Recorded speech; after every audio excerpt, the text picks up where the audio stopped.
Hello from Athens, Greece. I'd like to greet our distinguished guests and also our viewers. And we're looking forward to receiving some questions at the end of the webinar, as you know. The topic of the diaspora is very important for Greece today. We are a diaspora nation since antiquity.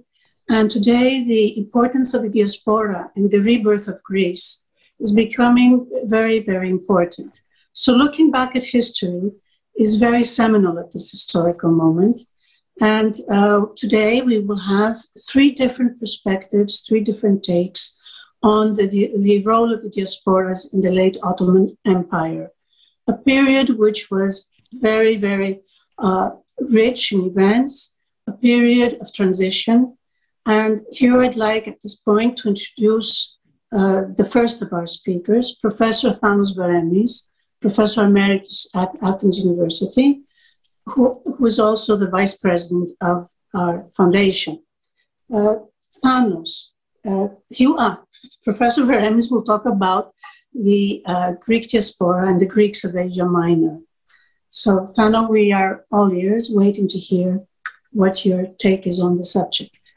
Thank you, Mrs. Chairperson. Fellow panelists, ladies and gentlemen, it's a pleasure to be here and to speak about this subject. The Greek diaspora was always a very important element in Greek life because they brought into the Greek state ideas from the West, the East, the North, and the South. So we have all kinds of diasporas. The Asia Minor diaspora was probably the most numerous, the most important, about 1,500,000, maybe more, 600,000 people in Asia Minor. And one can place them in three categories. One was the Greeks of the western shores of Asia Minor, or Turkey later. I use the term Asia Minor because we are still into the Ottoman period, so the word Turk doesn't mean much then. It becomes the name, the appellation of that nation later on. So within the 19th century, the shores, the western shores of Asia Minor were populated by Greeks, mainly from the islands, even from the mainland. But the population grew very quickly, mainly because Smyrna, or Izmir, the capital, let's say, of the province of Aydin, was a very important commercial center for the Ottoman Empire, and it had relations and ties with the rest of Europe, and with the Balkans. So the Greeks in Izmir were really mostly merchants. They were industrialists also, a fairly important society for the development of the Ottoman Empire. And that is probably the most sought after city by Greeks who wanted to emigrate to Asia Minor. It's also the city that Venizelos chose to inhabit, to take over during the war between Greeks and Turks. So it had a very sad end in the midst of the crisis of the end of the war between the two states, the two nations rather. It is a question that keeps coming, and many, many grisly details attached to it. The other very important community were the Pontic Greeks, the Greeks of the Black Sea, the Turkish shores of the Black Sea on the eastern part of Turkey. The Pontic Greeks are probably the most interesting in terms of culture because they are the oldest of the Greeks of Asia Minor. Their time goes back into antiquity. They spoke an idiom which was very much an ancient Greek idiom, which had changed in time, but they still can speak it nowadays in Thessaloniki mainly, where most of them reside, but they also reside in Russia. Russia was closest to them when they had to flee their homeland. They went across the Black Sea into Russia and later on Ukraine.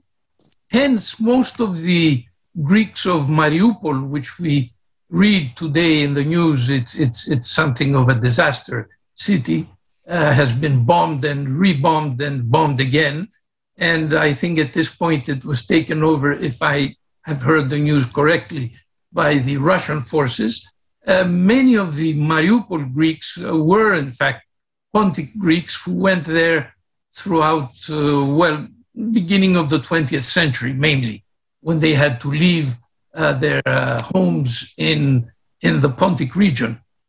The third category, which is less defined in the sense that it has a huge kind of territorial layout, were the Greeks of Cappadocia, the Greeks of the hinterland. These were the least in touch with the language, with Greece itself, as opposed to the other two who were very much in contact. Thanks to the sea, in the case of the Pontic Greeks, who could travel to Istanbul or Constantinople and were very much in touch with the Greek community of Constantinople, which was probably the largest of all. But it was part of a huge city, cosmopolitan city of the times.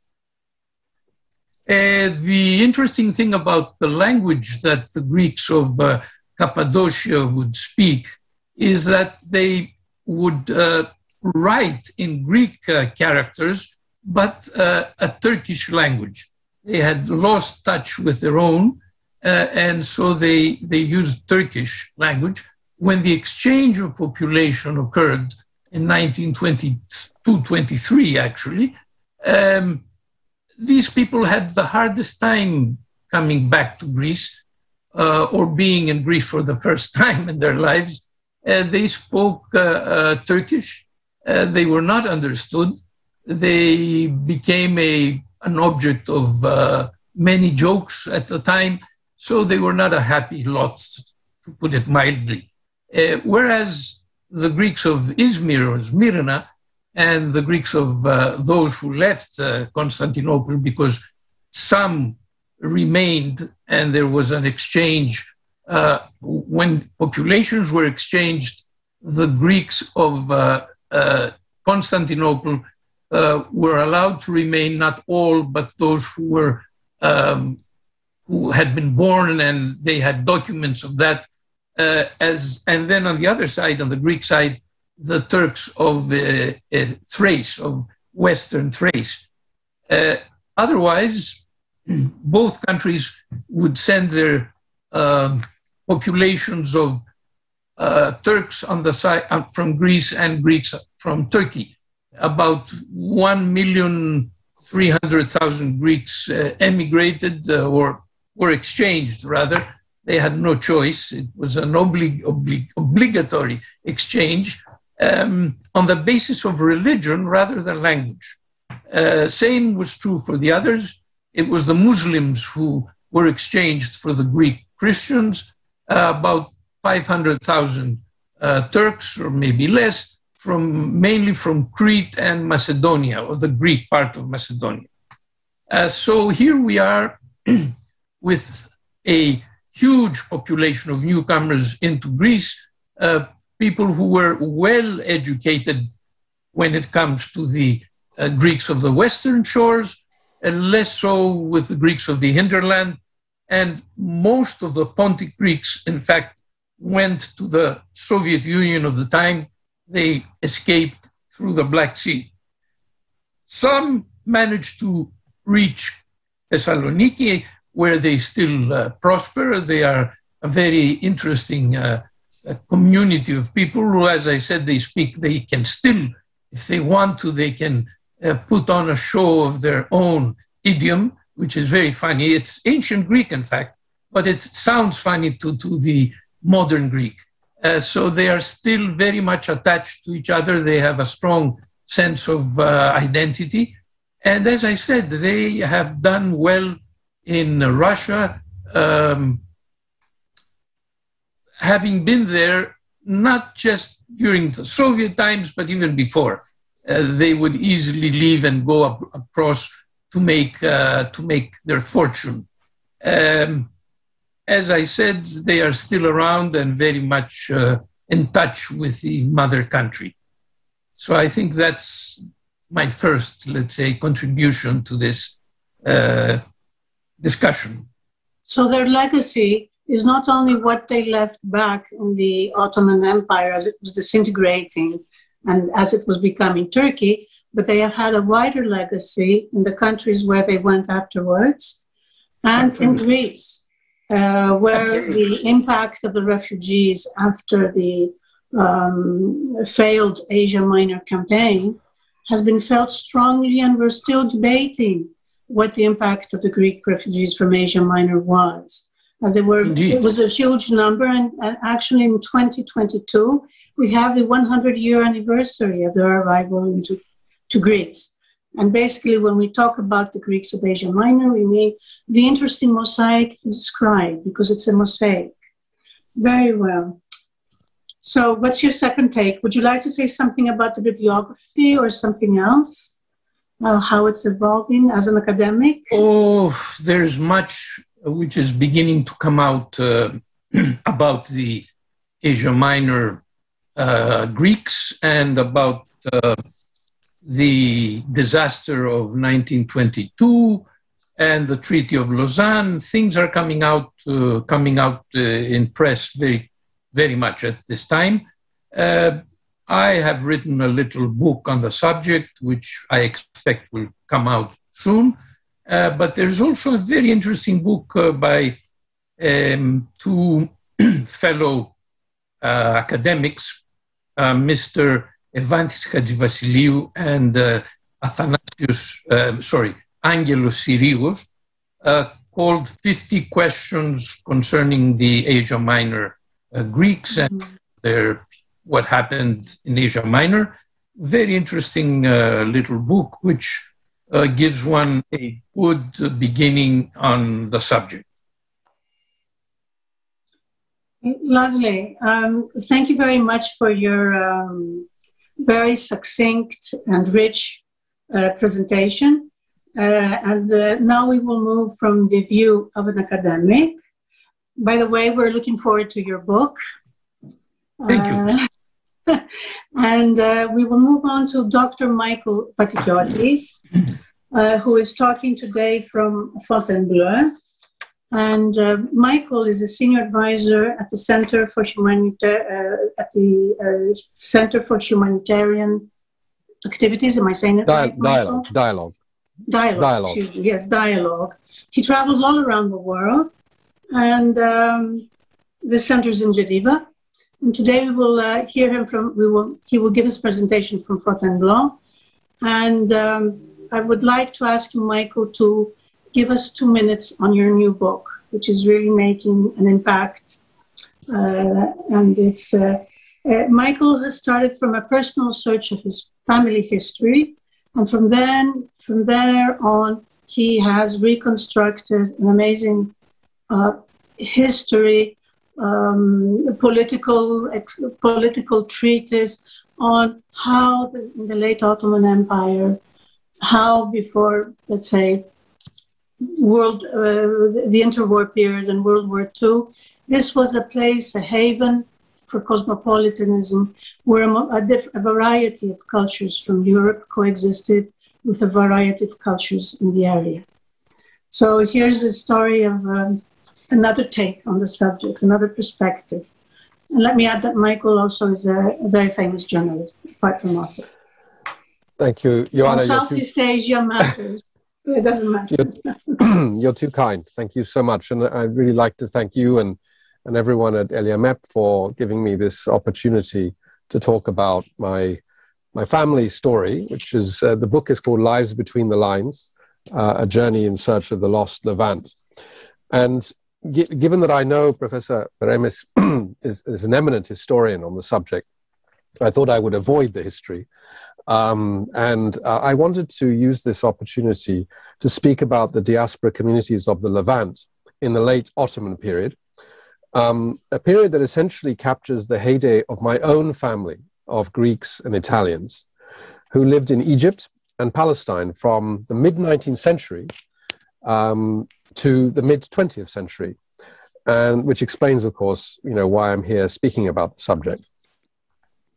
The period's colorful, eventful, and dare I say tragic history is relatively well known. So I would like just to say a few words about the identity of these diaspora communities, which I feel is often neglected when we talk about diaspora, their own identity.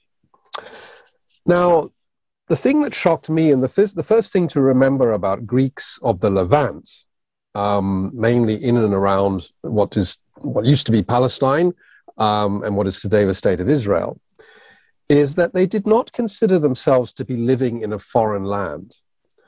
For centuries, if not millennia, Greeks made their homes and plied trade and built great ports and cities, established kingdoms and governed empires along the eastern shores of the Mediterranean that stretched from the Anatolian landmass down to the coast of Palestine, across the narrow isthmus that connects to Africa, and then through the Nile Delta to the edges of the Great Western Desert.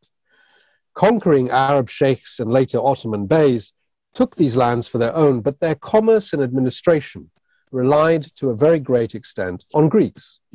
If not actual Greeks, then the culture and tradition of cosmopolitanism that was first established in the age of Alexander the Great.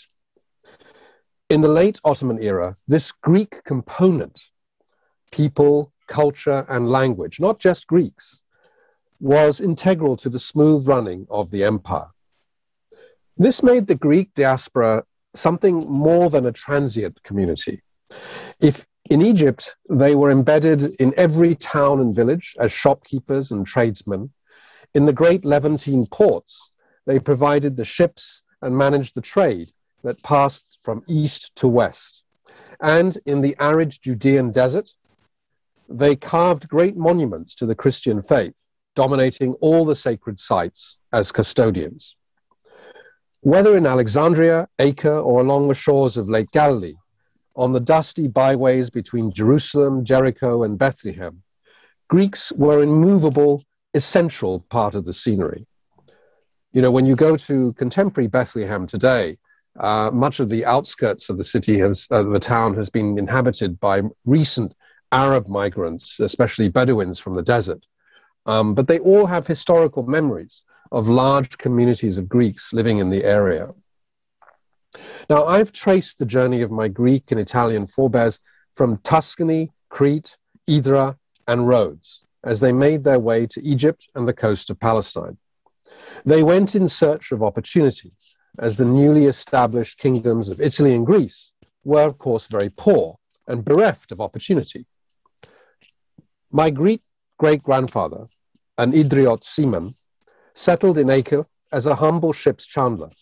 His Cretan great-uncles joined the Holy Order, my Cretan great-uncles joined the Order of the Holy Sepulchre as monks and rebuilt ancient monasteries on holy sites in the Judean desert.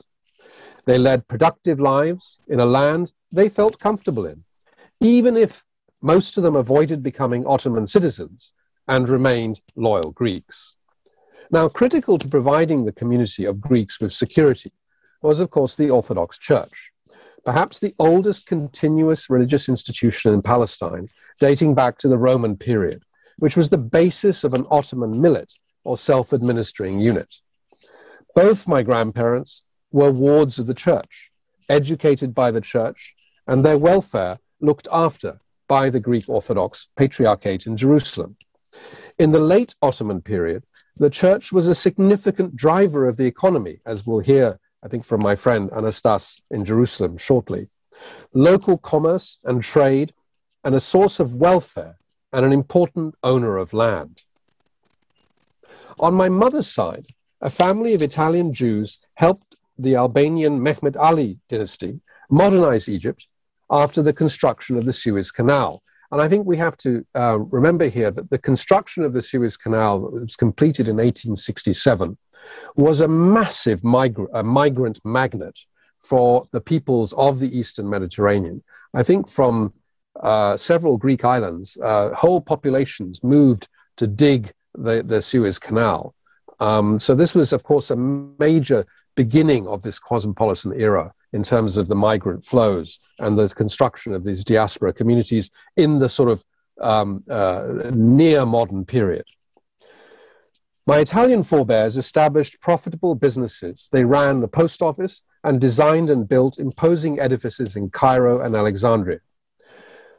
But given this, given their success, given the fact that they went from Italy and Greece, which were newly established countries at the time, what did they feel they were, these Greeks and Italians? I know that my great-grandfather Yannis was unambiguously Greek. He assiduously renewed his Greek passport, and during the Balkan Wars that were fought against the Turks, he fled Ottoman Palestine and sought temporary refuge in Cyprus. He never spoke much Arabic, and even as he married a local Arab who was nonetheless Hellenized as a Greek Orthodox. This may have reflected the freshness of Greek nationalism at the time. My great-grandfather, after all, was a proud Idriot from Idra.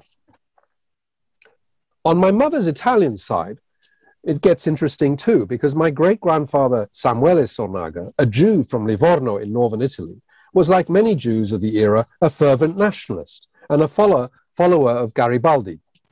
He too kept his Italian citizenship, even as he served the Khedive Ismail in Egypt after the 1870s. His son went on to become manager of the Cairo post office. Now, I find this curious mixture of flag-waving nationalism and local blending very much part of the diaspora landscape in the late Ottoman era. The pressures of assimilation were traditionally minimal. The Ottoman millet system, which encouraged communities to govern themselves, took care of that. There was a certain inherent flexibility that helped provide security and a measure of prosperity, even to the second-class non-Muslims, as they were in Ottoman eyes. Are there lessons to be drawn from this rather special, enabling environment for Europeans in the Levant and Egypt? Clearly, one lesson is that successful pluralism is built on the hard practicalities of commerce and governance. These Europeans brought skills and entrepreneurial spirit the Ottomans found useful. They were permitted to govern themselves rather than assimilate. Today's narrow, often hyper-nationalist narratives would make this impossible to consider. Today, of course, the Greeks are almost gone. The Italians all left Egypt after the Suez crisis of 1956, and their legacy is really just built of stone. And I think this is probably a good point, Ioanna, to hand over to my good friend Anastas in Jerusalem. Yes, this is wonderful because you tied the past with the future, and in a very clear way, through your personal search, you brought together the complexity of the scene, where different diasporas mingled with the local Arabs, and how what I find fascinating is how the church and business were tied very closely. So we've gone from the general overview given for Asia Minor in an excellent way, very succinctly by Thanos Veremis, to now your personal story, but talking about a different area of the Ottoman Empire and bringing up the questions of the duality that we find among the diaspora, being very tied to their host country, but also very nationalistic at this point. And I would like to add that that's what we find also in Constantinople from personal research I've done on the bankers of the city in the late 19th century. So now we will conclude we will travel from Fontainebleau to Jerusalem to meet the president of the Greek community of Jerusalem, Anastas Damianos, with Verifalia Micha, who will be assisting him with the PowerPoint. And he will give us, I am sure, a very emotional account of the role of the Greeks in the building of the city of Jerusalem in the past, and he will finish off with today. So, Anastas, are you here? Thank you very much. I welcome you, and I want to say hello for everyone, for all the Greeks, and especially the Greeks who live in the diaspora, like me. We are here like a third generation. My grandfather came from Bitula Monastery. The main reason that he came here, it was because he was a religious one, and we have here the Holy Sepulchre and the holy places. And so everyone wants to come here as proskinite, as a pilgrims, to visit this place. And so at the beginning, he went to Santa Caterina, Senaia Caterina to Sinai. Kimitar to Sinai, after Sinai, he came to Jerusalem, and he worked as a Greek teacher here in Jerusalem, because at that time, many Greeks lived here, and also they taught the English language. Yes, I heard my fellow before that because we were in the center, and so we absorbed all things from around of us. And I want to say maybe a little bit different. Yes, we absorb, but at the same time, we give it, to others. And so the Greeks went here in Jerusalem at the time of the Ottoman Empire, as we see in the 18th century.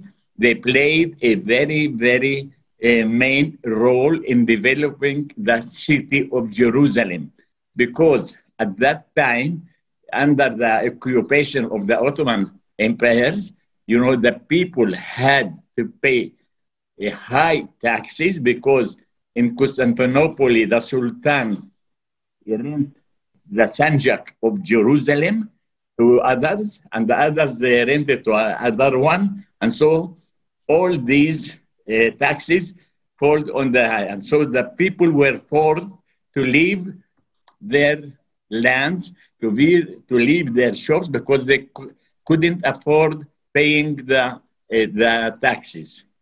And but the churches was little bit better, because the Khalifa Umar ibn al-Khattab, he wrote it's like a promise or something like this, asking the Islams not to hurt the churches, not to hurt the priests, and not to hurt their lands or something like this, and which is called Al-Uhda Al-Umariya, the promise of Umar ibn al-Khattab, as we see here.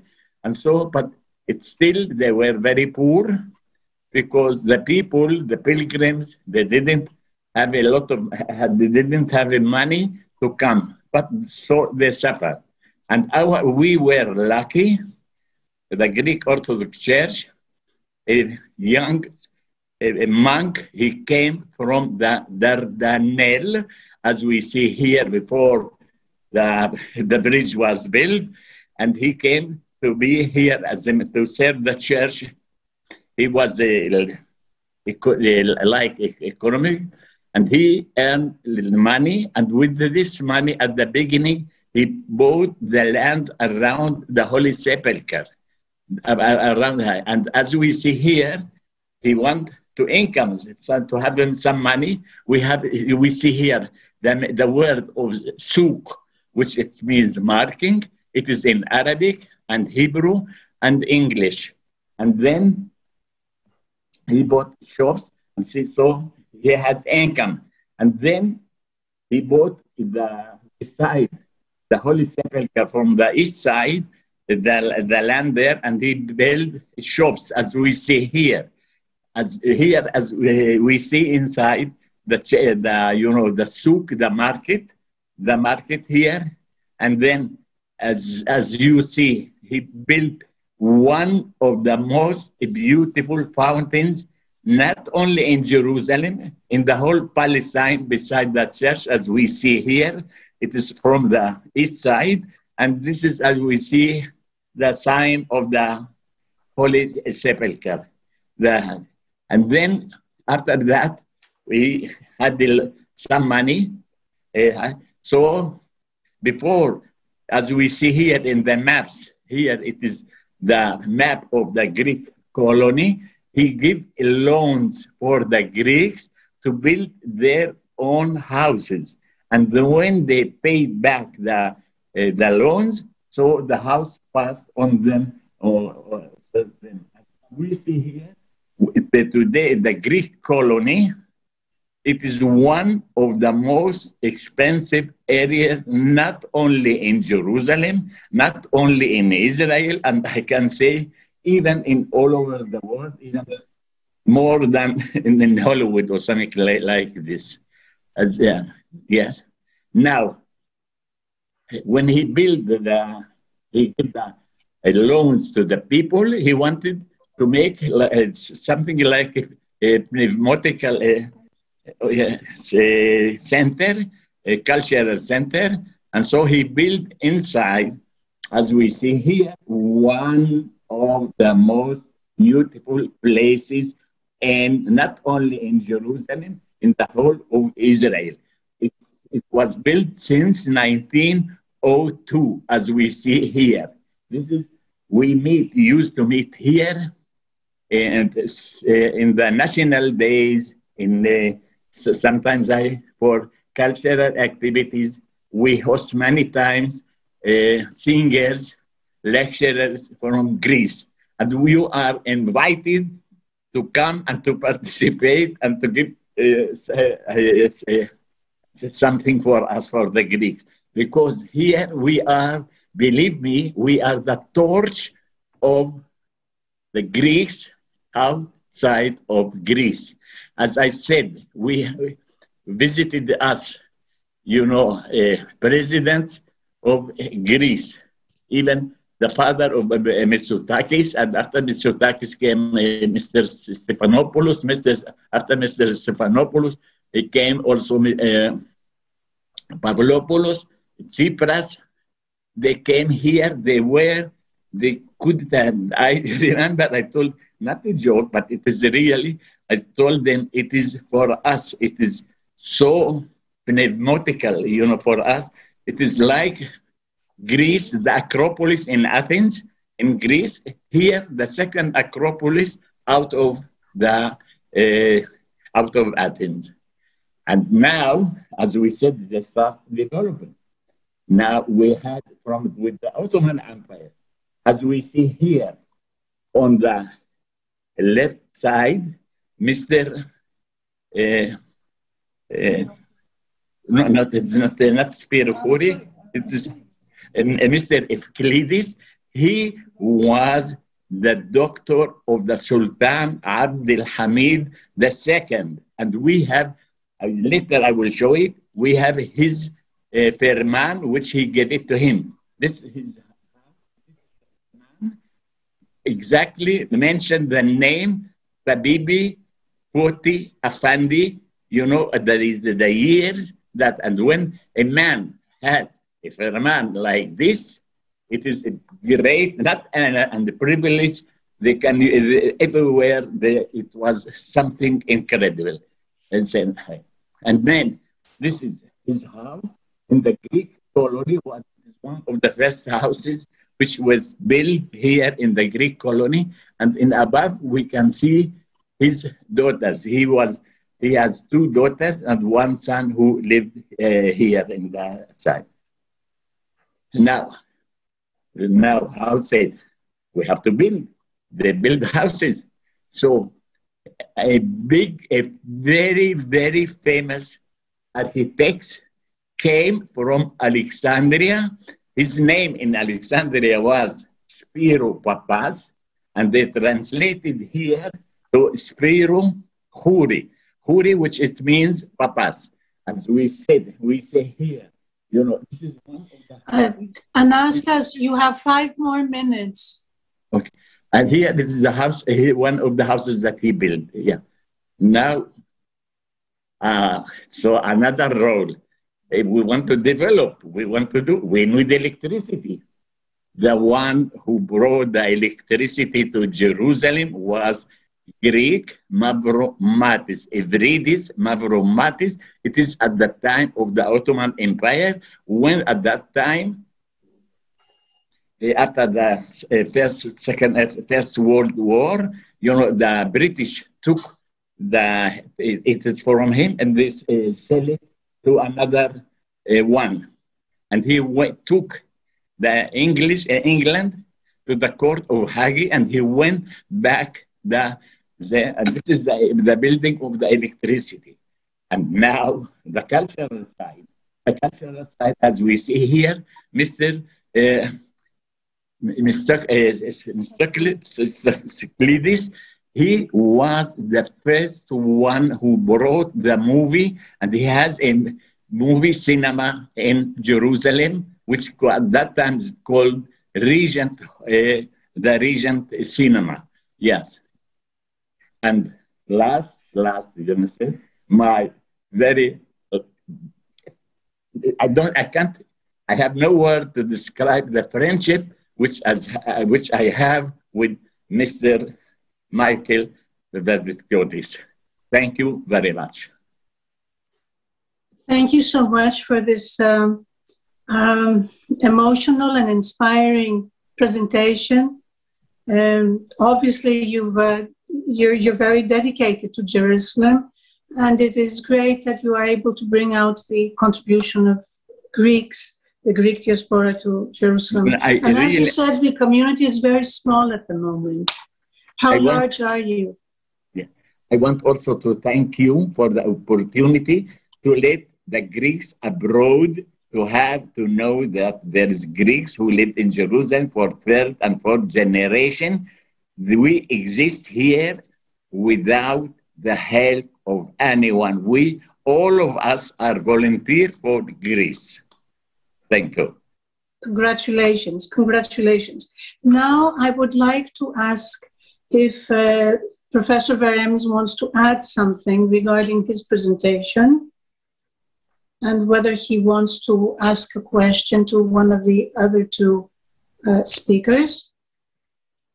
Yes, perhaps I should say that much of the success and the growth of the Greek communities in Asia Minor was encouraged by the series of reforms in the 19th century, the Ottoman state launched, the Tanzimat period, as they call it, when various reforms gave the non-Muslims a status which was not given to them before. In other words, a non-Muslim, a jimi, which meant apistos, a person without faith. That was somehow improved, the status of these people was improved, and that made a difference in their appearance in greater numbers in Asia Minor. So I would say that it's a combination of factors. As the rise of the Young Turks in the 20th century was an element of discouraging. They discouraged the newcomers. They began to create problems for the non-Turks, and therefore, during the Balkan Wars, this became intolerable for very many Greeks who had to leave in a hurry. Many were arrested and were sent to hard labor, and from there on it was a downhill situation. Things became worse from year to year. Absolutely, absolutely.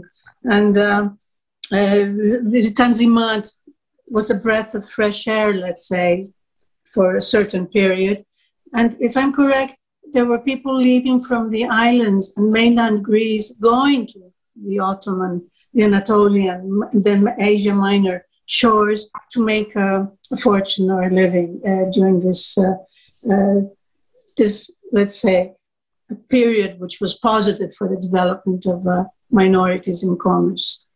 If I may add, Ioanna, that I think, you know, it's an irony that the Osmanli, you know, the Ottoman modernization of the 19th century unlocked a lot of the economic potential of the empire, but also sowed the seeds, as Professor Veremis has just said, of its demise, because, of course, the rise of the Young Turks didn't just alienate the minorities, it alienated the Arabs of the peninsula, and many of the of Palestine as well, who felt that suddenly the Ottoman yoke was becoming much heavier.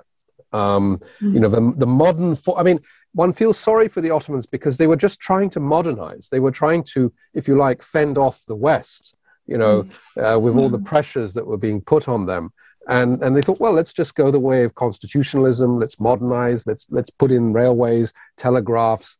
You know, let's form a modern state. And yet the forms of cosmopolitanism that we've just celebrated thrived in an arcane state, really, that one where government was rather remote and distant. There was a lot of laissez-faire, tolerance. And as soon as you started to include these modern forms of statehood, you know, you just alienated a lot of people. You know, the reason why... This contrast is amazing. Yeah. Yes. And Anastas, Damianos, would you like to add something, or would you like to ask a question to one of the other speakers? Again, it is our role, you know, as it is not only the cultural one, even the more than two neighborhood, which is called with the Greek names, Katamon, Katamoni, Katamonim, which is even my dear friend Michael has a house in Katamon, and now I couldn't find his house.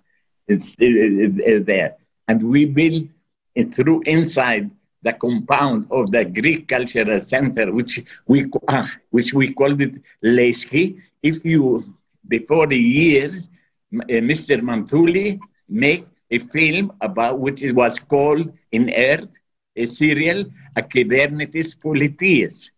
A Kybernetis Politis, it was the story of our Leski, the story of the Greeks here in Jerusalem. So no one can deny that we played a very, very important role, but you have to know, I want to say it everywhere, we did it alone because we like Greece, we like, and I am excited. Thank you. Thank you very much. Anastas, wouldn't it also be fair, if I may, Ioanna, wouldn't it be also fair to say that that's the same attitude taken by the Greek church in Jerusalem? They want to be independent of the Greek state. There is a strong sense of independence amongst the Greek community and the Greek church, not wishing to necessarily be part of the Greek state, which of course would be sensitive. I agree with you, but we fall between the chairs. Yeah. We don't belong not to this one, and we not belong to this one. We have to depend on ourselves, and thank God. God is with us, and the Patriarch is with us. We love our Greek Patriarch. Thank you. At this point, I would like to turn a bit to the future. And I think Michael was quite clear about what one can learn, what the basic takeaways of this story for future governments and for anybody who's part of the diaspora or is working on the diaspora. And today we're living in a period in which there are strong deglobalization forces. And it's very different from the period that we just talked about. I was wondering if Professor Veremis has a message to give to the diaspora today as a historian who has looked deeply into the subject of Asia Minor and Greek history. The diasporas today are nowhere where they used to be. They're not in Egypt, they're not in Turkey, they're not in Russia. Well, in Russia there are, yes, in Russia there are. But the largest by far and the most cohesive diaspora is in the United States and in Australia and Canada.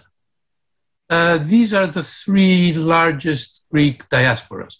The United States diaspora, of course, is very quickly becoming Americanized, but in a very interesting way, they still retain, although they don't speak as much Greek as their forefathers did, they do retain a sense of community through the church.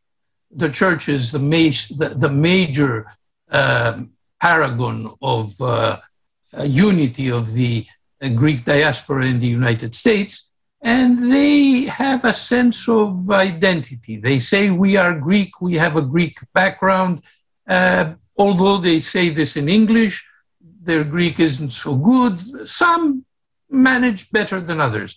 But it's a very interesting diaspora because they, as I said, they have developed a new kind of identity, which is both modern and traditional. Very interesting duality. And if I may add, today the Greek diaspora of America, as you just mentioned, is thriving, and they wish to play a very important role in the building of the new Greece, in the startup ecosystem, as you may know also from Marcos, your son. And the Australians wish to also play such a role, but at the moment I think it's the Americans that are at the forefront, the East and the West Coast. So we're entering a new era where being in the startup ecosystem now, 12 years now, studying its roots, I begin to hear in the last few months the word diaspora very, very frequently, whereas a year ago, no one gave very much attention. So I think this is this webinar is important. And I don't know whether Michael, Dr. Michael Vatikiotis would like to add something, and whether the president of the Greek community, Anastas Damianos, would like to say some final thing or ask a question. As I was listening to Professor Veremis' comments about the US and Australia, I mean, in some respects, you know, I come from that community. As I was born in the US, I spent the first 10 years of my life there. I had Greek godparents there. But, you know, I think the interesting term here is assimilation. You know, the US and Australia and Canada, to some extent, are assimilationist societies. They encourage you to assimilate. As you were pointing out, they speak little Greek. They adopt the mannerisms of the host community. What we were talking about historically in the late Ottoman community, there was very little assimilation, and yet there was a huge amount of creativity. And one begins to wonder whether that, I mean, that's not to say they didn't feel Greek or didn't feel Italian and didn't carry that citizenship. But in terms of assimilation, there was very little. I mean, they spoke their own language. They lived in their own communities. You know, if they knew the lingua franca, that was fine. They often learned it in school, as my father did. He learned Arabic and spoke it like a native, but he was very much a Greek. And in fact, there was also a sense in which they could not assimilate. And whereas today what you see in these communities is a great deal of assimilation. And I wonder what is, I mean, I'll leave it as a question, what is gained and what is lost? Very interesting question. Well, you're giving us food for thought. Another webinar, what is gained and what is lost. But I must say that some of the very high level socially Greeks of the diaspora in the 19th and 18th centuries, they were close to the hegemons of the countries where they lived. They became part of the aristocracy. And they managed to have a foot in both worlds, to assimilate up to a point and to keep their identity very strong at the same time. But of course, the assimilation that America and Australia has in terms of societies is very, very strong. And it's nothing compared to what was experienced in that time. Yes, Mr. President of the community, of the Greek community, we're all ears. Yeah. I want also to thank my dear friend, my Garifalia. I want her to say some words about our activities, about what she is thinking, about the languages, about the people who lives here, because everyone, at least, he can speak 4 languages. And we have We need not support, not economical support or something like this. We need pneumatical support, because I am afraid in very short time, not in my time, that they will pass from here and they will say they used to live here in Greece. We played very, very big role at the time of Alexander the Great and all these things, and I want to give now the opportunity to my friend to say some words. Thank you very much. Thank you. So, Perifayami, yes, it's a pleasure for us to have you here, apropos, ad hoc, but it's lovely. Yes. Thank you very much for your hospitality. Just a very short comment. It was a fascinating exchange. I really loved all the talks, and I just want to make a very short comment. Mr. Vatikiotis, he spoke about the Greeks not speaking very much Arabic, and then Professor Veremis, he added something that I ignored. I'm coming from a different field. I didn't know, Professor, that we have our own Yiddish, i.e. the Greeks of Cappadocia, you said they used to speak Turkish but wrote in Greek letters. I wonder if there is a name for this idiom. Karamanlidika. Karamanlidika. Okay. Karamanlidika. I knew the word, but I never connected the... Yes. So, and just thank you. And then as a last comment, I would only say that it's very unique here in Jerusalem, the Greek community. I'm not a part of it myself. I came to live here much later. So that they are, it's a language like perspective. The Greeks of Jerusalem, they flow, they live in all cultural environments of this city. They are native speakers in Arabic and in Hebrew and in Greek and in English. Some of them even they speak French because they attended French international schools. And I found this myself very fascinated when I first came to live in Israel. So thank you for this opportunity. Thank you for the hospitality. And our president invites you for not a webinar, but a live seminar conference here in Jerusalem. Don't leave yet. I think it is very emotional and as a spiritual experience to finish, to have the last part of the webinar devoted to Jerusalem, which is a holy city. It is the most spiritual city I've ever visited. And I think that the people who live there and the Greeks who live there, in a way, you're heroes. And in a sense, it's a very unique and difficult environment. We built a guest house for all of you to come and to participate and to watch our activities from near. They are not going to cost anything. We will be responsible for everything and even taking you around and showing all the history of the. You are welcome. Thank you very much for this. Thank you very much. So now I would like to make sure if there are no questions from the audience.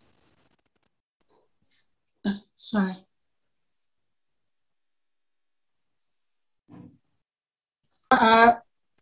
Yes, I don't know. Something has happened here. Can you hear me?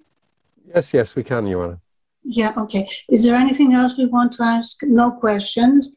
Well, I think that this webinar, which started off with an academic presentation and ended with a plea for the Greeks of Jerusalem to be noted abroad.